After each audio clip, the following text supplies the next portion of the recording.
Bonjour la communauté, bienvenue à tous et à toutes, j'espère que vous allez bien. Les cœurs royaux, les explorers, bienvenue aux chers visiteurs, aux chers voyageurs qui viennent sur la chaîne Cœur Royal.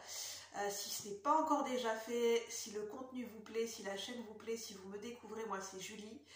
Si ce n'est pas encore déjà fait, n'hésitez pas à vous abonner, à liker et à activer la petite cloche de notification en barre de description, juste en dessous de la vidéo, pour recevoir et être prévenu des contenus en temps et en heure au moment où je publie la vidéo, pour ne pas louper chaque vidéo que je publie, pour les avoir en avant-première et en avant-garde. Et justement, le sujet, c'est la reine Catherine de Médicis, notamment plus le personnage de la reine de Catherine de Médicis pour la série Règne. Pour ceux qui connaissent la série Règne, la série un petit peu adolescente, Règne, mais si vous ne connaissez pas la série, c'est pas grave, je pense que le sujet de la vidéo peut plaire. Qui ne connaît pas la reine Catherine de Médicis? Alors même si on ne connaît pas, on n'est pas fanat d'histoire, on ne connaît pas par cœur la biographie de la reine de Catherine de Médicis, notamment moi, je ne suis pas une spécialiste de la reine de Catherine de Médicis, mais qui ne connaît pas ce nom, Catherine de Médicis? Elle est connue, c'était une sacrée reine, qui avait du mordant, un certain piquant, une intelligence redoutable, c'est ça que je dirais. Sans la connaître au niveau de l'histoire, je vais me laisser inspirer, guider par mes ressentis. Je bats les cartes pour me laisser inspirer. C'est comme ça que je fonctionne, j'aime bien, je ressens les énergies grâce aux cartes et à la cartomancie qui est mon outil favori. Et en fait, la reine Catherine de Médicis, je dirais qu'elle est redoutable. Oh oui, c'est une reine qui est redoutable. Un esprit piquant, un esprit vif, une intelligence pratique. C'est ce qui a fait que la reine Catherine de Médicis, elle sait tirer son épingle du jeu. Elle est, en matière de politique, elle est redoutable. En matière de négociation, de politique avec des rois, avec des reines, négocier des alliances avec d'autres pays, notamment dans la série Règne, où le personnage de la reine de Catherine de Médicis, où on la voit, c'est la mère du futur roi de France, François II, pardon, et Henri II, c'est son mari, le roi de France actuel, qui est encore en vie. Et enfin, comment dire, quand il est encore en vie et que je me mélange le pinceau. Son fils François II n'est pas encore officiellement roi de France. Et la reine Catherine de Médicis, elle a un rôle à part entière. On peut se dire que c'est une reine, c'est pas elle qui a le pouvoir. Mais elle a un rôle à part entière, notamment dans la série, et même je suis sûre, le personnage réel de la reine Catherine de Médicis, elle était redoutable. Elle était partout là où on ne s'y attendait pas. Elle était la reine des commérages, elle avait une longueur d'avance sur ses ennemis. Notamment dans la série, on voit qu'elle a une longueur d'avance sur ses ennemis. Elle a des espions partout. Elle écoute ses gardes, elle écoute les servants et les servantes. Elle sait ce qui se passe à l'avance. Elle connaît ce qui se passe dans les moindres détails de son royaume.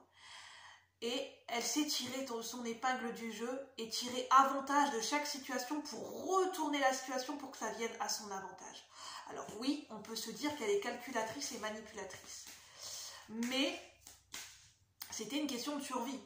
La reine Catherine de Médicis, je pense, d'inspiration, ma propre inspiration, je pense qu'elle a compris que le contexte était fondamental. S'adapter à l'époque et au contexte, parce qu'il y avait des complots, il y avait des trahisons, il y avait des enjeux politiques. Elle a très bien compris qu'en tant que femme, il fallait être forte mentalement, il fallait avoir une intelligence pratique, une intelligence stratégique et réfléchir. Elle a compris qu'en tant que femme, la beauté ne faisait pas tout. Mais la reine Catherine de Médicis sait très bien user de ses charmes et de son charisme, notamment auprès des hommes, pour avoir ce qu'elle veut, pour avoir ce qu'elle désire, et si elle a besoin d'une vérité, d'une information qui peut lui être nécessaire et servir ses propres intérêts, elle fera tout pour avoir cette information. Elle ne lâche rien, elle est déterminée, elle a une intelligence, une observation très fine de la situation. Et donc elle use de sa beauté, de son charme, mais elle use aussi de son intelligence stratégique et pragmatique. Elle est très pragmatique. Elle est capable, la reine Catherine de Médicis, je pense que dès son plus jeune âge, elle a appris à compartimenter ses émotions avec son mental. Donc en fait, pour moi, la reine Catherine de Médicis, si je pouvais la comparer à quelqu'un dans le tarot, je la comparais à la reine d'épée. Pour moi, la reine Catherine de Médicis, elle va très bien avec le rôle de la reine d'épée dans le tarot. Intelligence pratique. Je pense que la reine Catherine de Médicis a dû vivre des choses difficiles, des chagrins, des deuils qui ont fait qu'elle a dû apprendre sur le tas très jeune.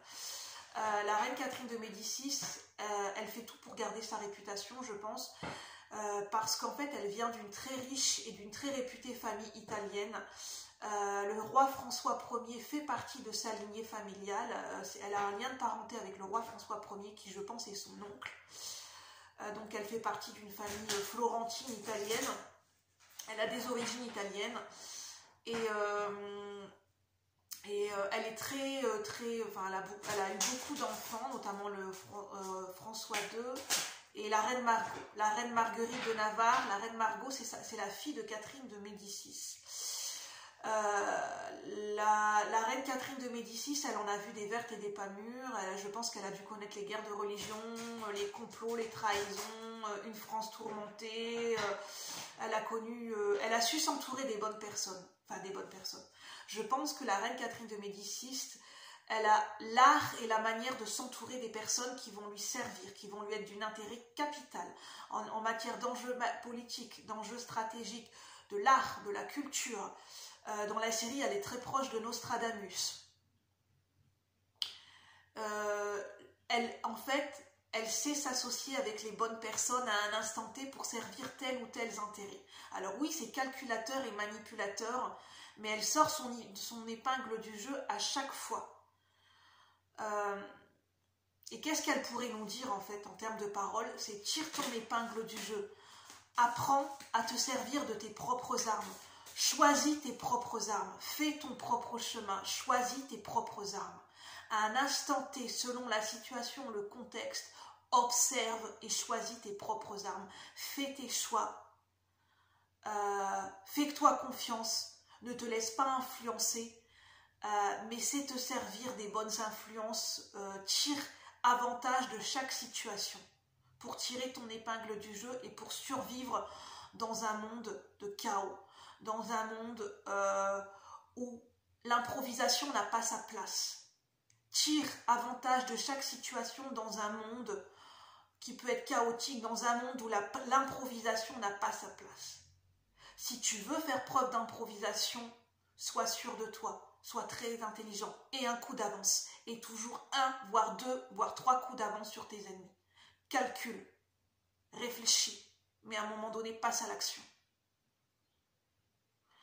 Et l'art de la mascarade, ne montre rien, apprends à ne pas montrer tes émotions, apprends à ne rien montrer, apprendre à jouer de tes charmes, l'humour, le charisme, sans trop en faire, apprendre à bluffer comme au poker. Voilà ce que Catherine de Médicis. Mais ne sous-estime jamais tes ennemis. Aie confiance en toi, mais ne sous-estime pas ton ennemi.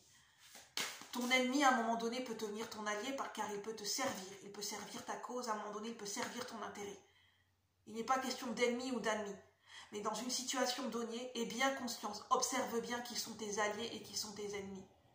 Et dis-toi bien qu'un allié n'est jamais une confiance aveugle et gratuite envers une personne.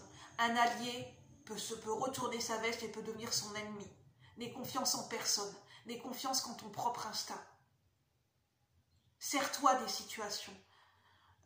J'entends, c'est la reine Catherine de Médicis, apprends à te servir des gens avant qu'ils ne se servent de toi. Voilà ce qu'elle pourrait dire, la reine Catherine de Médicis. Elle a une intelligence très pragmatique, mais une intelligence émotionnelle pour capter et observer ce qui se passe aux alentours.